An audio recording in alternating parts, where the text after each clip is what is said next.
Is Tesla redefining safe driving or rushing innovation at our expense? That's the question I keep hearing. Autopilot comes standard on every new Tesla, and that's remarkable. But regulators have warned the driver alert system does not do enough to prevent misuse. In December 2023, Tesla recalled about 2.03 million US vehicles to strengthen those safeguards. Basically, almost every Tesla on the road. I'm Morgan Lane, your safety-first car guy, and you're watching Recall Roadmap with Morgan. I investigate recalls and real-world fixes so you can drive smarter. I've pulled NHTSA reports, agency filings, and first-hand accounts to get the truth on what's working and what isn't. So here's where we're going. Elon Musk is the famous face behind electric cars, but his choices created both breakthroughs and big headlines. Autopilot crashes, massive software fixes, and some back-to-basics recalls like seatbelt warnings. I'm calm about it because the facts help us sort hype from risk. I'll show you what shaped Tesla's safety path and what it means if you're shopping for an EV today. How safe do you think a self-driving car really is? Tell me in the comments, and tap like if you're into clean, deep research. Now let's rewind to the start. How did a software millionaire end up steering a scrappy car company on the brink? How does a Silicon Valley coder become the world's most famous car CEO? For Elon Musk, it started with cash and conviction. He co-founded Zip2 in 1995 and sold it in 1999 for about $307 million. Then came PayPal. After its 2002 sale, Musk walked away with roughly $180 million.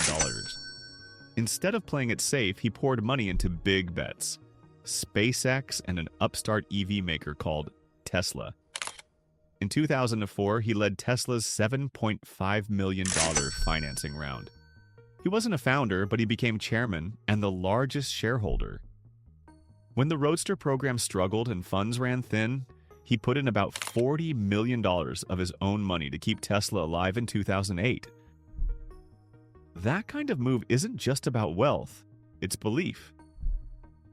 Musk wanted fast progress towards sustainable transport, and he pushed for it early. As a safety investigator, I respect bold goals, but I also know cars live or die on testing, training, and quality gates. Vision can set a direction, but building safe, mass-market cars is a grind. Imagine having that war chest. Would you spend it on a risky EV startup? I'd want to plan for safety and scale. Next, Musk steps in as CEO, and the pace goes from fast to flat out. What happens when a tech billionaire takes over a car startup on life support? In 2008, Musk became CEO as Tesla flirted with bankruptcy. He brought a hands-on, engineering-first style. He famously slept on the factory floor to push deadlines. That set a tone. Ship the innovation, then iterate. Instead of the typical slow rollout, he insisted on a big, luxury flagship. Model S. It was bold, it was complex. And it worked, eventually. But speed has a price.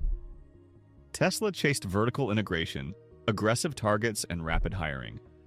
That drove breakthroughs in batteries and software, yet also added pressure on quality control. In 2013, early Model S battery fires caused by road debris made headlines. Tesla quickly added shielding. That reaction time is classic Musk. Move fast, fix fast.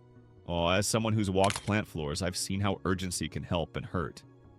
You solve one problem, and the strain pops up somewhere else. Still, the wins were real. Model S earned top crash ratings and put Tesla on the map. Under the hood, though, a bigger gamble was brewing. Musk wanted cars that could almost drive themselves.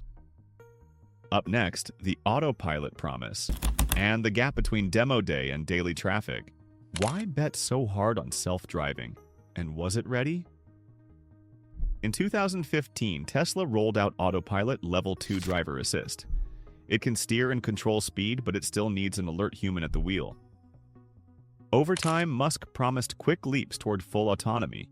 Fleets driving themselves next year, big AI milestones, and software that would get better while you slept. And remember, Autopilot ships on every new Tesla, so the scale is massive. Here's the tension I felt from day one. marketing moved faster than the messy world of traffic. Even with good intentions, drivers hear self-driving and relax. Regulators saw that too. After years of investigating, NHTSA said Tesla's driver engagement checks didn't do enough to stop misuse. That's not about hating innovation, it's about human behavior. As an investigator, I love the potential. Less fatigue, fewer crashes, that's the goal. But I never forget the rule. Tech assists, humans drive. And if the system nudges people to tune out, safety slips. The next chapter tested that theory the hard way, in real crashes on real roads with lawyers and families involved. Let's talk about what happened when vision met reality. How did the dream hold up in the wild? Not perfectly. Starting in 2016, several serious crashes put Autopilot under a bright spotlight. One case shook me. In 2018, Apple engineer Walter Huang died after his Model X with Autopilot engaged hit a highway barrier. Before settling, Tesla argued he misused the system, reporting he was playing a game moments before impact. In April 2024, Tesla quietly agreed to settle the wrongful death lawsuit. No fanfare, no trial. Now, legal settlements don't assign public blame, but they do signal risk. During its multi-year probe, NHTSA identified at least 13 Tesla crashes with fatalities where foreseeable autopilot misuse appeared to play a role. Put simply, some drivers tuned out, and the system didn't pull them back in strongly enough. From my seat, the lesson is about layers. If drivers can overtrust the tech, then the tech has to work even harder to keep them engaged. Labels, alerts, lockouts, these aren't extras. They're guardrails. Regulators took that view, and the next move was historic. The biggest Tesla recall ever was coming, and it targeted driver attention itself. Let's unpack that wake-up call.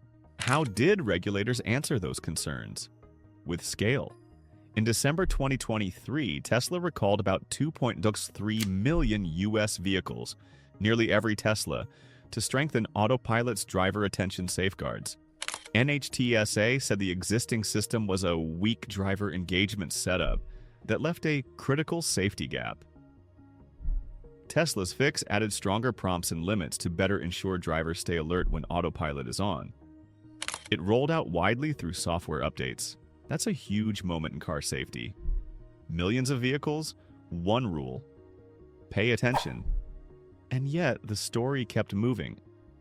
By April 2024, NHTSA reopened its probe to check if those fixes were enough, especially because owners could opt out of some changes. That tells me the oversight isn't done, and Tesla may need to go further. I'm Morgan Lane, and this is Recall Roadmap with Morgan. If you value evidence-based breakdowns and clear next steps, hit subscribe now so you don't miss updates like this, and share this with a friend who's shopping EVs. Next, let's look beyond Autopilot, because safety isn't just software. Even basics like seatbelt alerts can slip when you're moving at record speed. Was Autopilot the only safety hiccup? Not at all. In late 2023, Tesla recalled more than 125,000 vehicles for a seatbelt warning system issue. The audible and visual reminders didn't always kick in as required. The recall notice said it may increase the risk of an injury in a collision. That's a simple, vital function. If you're unbuckled, your car should shout about it every time. What stood out to me was scope and age range. The campaign covered Model S from 2012-2024, Model X 2015-2024, Model 3 2017 and 2023, and Model Y 2020-2023. By the announcement, there were 104 warranty claims tied to this condition, and Tesla said it didn't have reports of crashes or injuries. As a safety pro, I'm glad the fix came before tragedy. But it underlines a theme we've seen. Rapid growth can outpace basic checks, and those basics matter. This is why I tell buyers to scan recall histories, even on brand new tech. Glitches happen, and responsible companies fix them. The question is how fast and how thorough. Now, let's talk about the culture that builds these cars. Speed can win markets, but it can also stress the line. Could culture be part of the problem?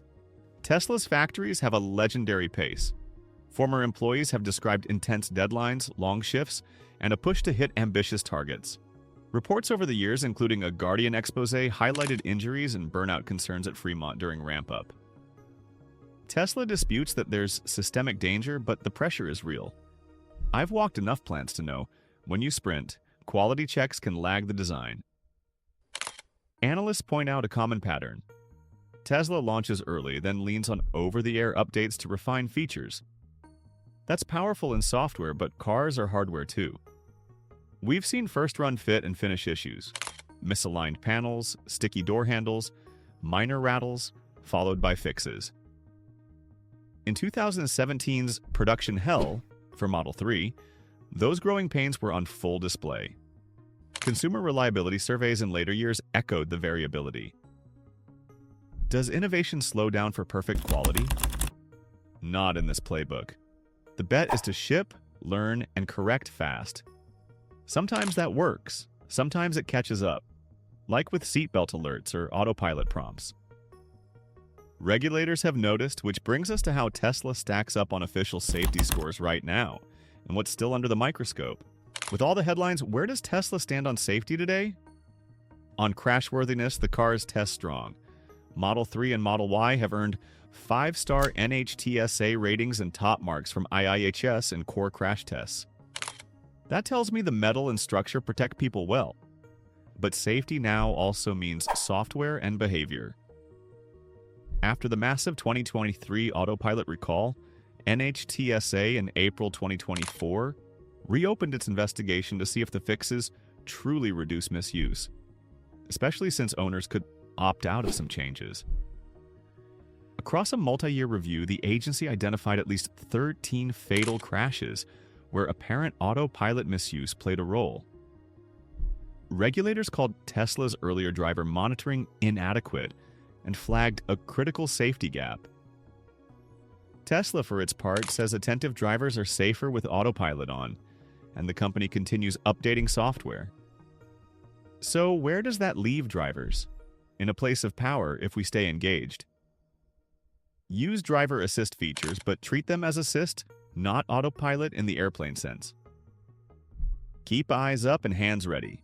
One more step, and we'll land this. Practical lessons for buyers, so you can balance exciting tech with peace of mind. So what does Musk's rise teach us about cars and safety? Bold ideas can move the whole market. Tesla took EVs from a niche to normal, and that's a win. But the push for speed, factories, software, autopilot also exposed gaps.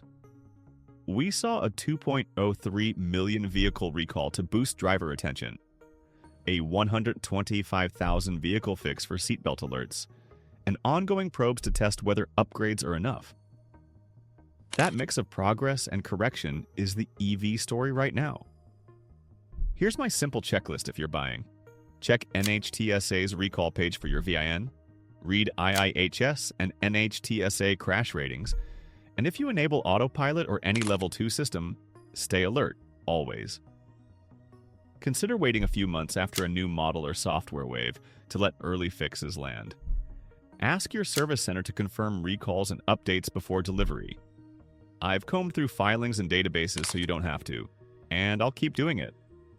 If this helped, please subscribe, like, and share to support the channel. Thanks for watching. Final thought. What's the right balance between innovation and safety in your car? Where would you draw the line for your family?